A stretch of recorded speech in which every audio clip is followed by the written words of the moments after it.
నగర ప్రజలకు తాగునీరు అందించలేని అసమర్థ ప్రభుత్వం కాంగ్రెస్ అని ఆరోపించారు మాజీ మంత్రి తలసాని శ్రీనివాస్ యాదవ్. అమీర్పేట్ డివిజన్లోని పలు ప్రాంతాల్లో ఆయన పర్యటించారు. ప్రజల నిత్యావసరాలను తీర్చుకోవడానికి నీరు తప్పనిసరి అన్న విషయం ప్రభుత్వం గుర్తించాలన్నారు. దాదాపు నెలన్నర రోజులుగా త్రాగునీటి కోసం ప్రజలు ఇబ్బందులు పడుతున్నారని, కేసీఆర్ 10 ఏళ్ల పాలనలో ఏనాడు తాగునీటి ఇబ్బందులు ఏర్పడలేదని గుర్తు చేశారు.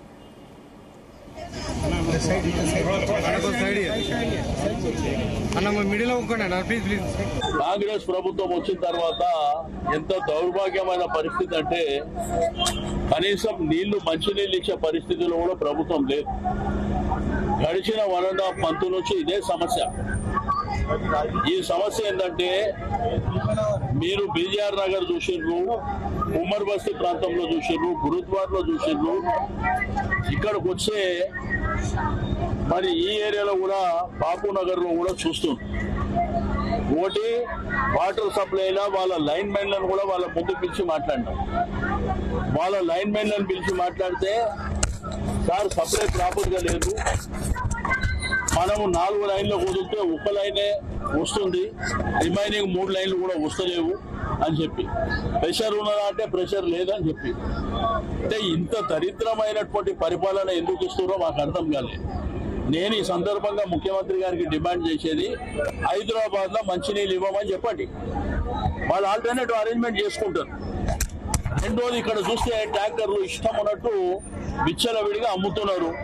వాళ్ళ ముంగట్నే, వాళ్ళ కళ్ళ ముంగట్నే ఈ ట్యాంకర్లన్నీ పోతుంటే వాళ్ళు ఇబ్బంది పడుతున్నారు. అంటే కొనుక్కుంటేనేమో ఉంటుంది, తాగడానికి నీళ్లు ఉంటాయని చెప్పేసి. కాబట్టి వెంటనే ఇవన్నీ రెక్టిఫై చేసుకోవాలి. 3-4 రోజులలో రెక్టిఫై చేయకపోతే జలమండలి ముంగట పెద్ద ఎత్తున ధర్నా చేయడం జరుగుతుంది. ఎందుకంటే ఈ రోజు సమాజంలో 4 రోజులు అన్నం తినకుండా ఉంటాం, కానీ మంచినీళ్లు లేకపోతే మనిషి జీవితం ఎట్లుంటుంది? పొద్దున్న లేచినప్పటి నుంచి మంచినీళ్లతోనే కదా కుటుంబం అనేది. ముఖం కడుకోనికే నీళ్లు కావాలి, చాయ్ పెట్టుకోనికే నీళ్లు కావాలి, తినాలంటే నీళ్లు కావాలి, దేవుడు పూజ చేయాలంటే నీళ్లు కావాలి, ఎవరైనా చనిపోయినా నీళ్లు కావాలి. మొన్న ఇక్కడ బాపునగర్ లో ఒక వ్యక్తి చనిపోతే నీళ్ళే లేవంట. మరి ఇంత దారుణమైనటువంటి ప్రభుత్వం ఉంటే కష్టమవుతుంది. మీరు చెప్పండి, చేతులు ఎత్తేసి మేము నీళ్ళు ఇవ్వమని చెప్పండి, లేదంటే 4 రోజులలో రెక్టిఫై చేసుకోండి.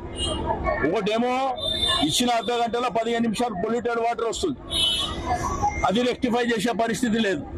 తాగడానికి నీళ్లు ప్రాపర్గా ఇచ్చేది ఒక్కొక్క ఏరియాలో మేముండి 1.5 గంటలు, 2 గంటలు, 2.5 గంటలు ఇస్తుంటాం. టైం కూడా ఒక సిస్టమేటిక్ గా ఇస్తుంటాం. ఇప్పుడు మీరు చూస్తున్నారు, నేను చెప్పడానికి రాజకీయంగా ఏదైనా చెప్పొచ్చు, ప్రజలు చూస్తున్నారు కదా వాళ్ళ ఆవేదన, వాళ్ళ బాధ. తాగడానికి మంచి నీళ్ళు ఇవ్వకపోతే ఏం ప్రభుత్వం అంటే ఇది? ఇంత దుర్మార్గమైనటువంటి పరిపాలన ఏంది? ఉన్నదానికే దిక్కు లేదు. ఫ్యూచర్ సిటీ అని 3 కార్పొరేషన్లని అనవసరంగా అధికారులను అందరినీ ఇబ్బంది పెట్టి మీ విచ్చలవిడితనంతో జనం సఫర్ అవుతున్నారు.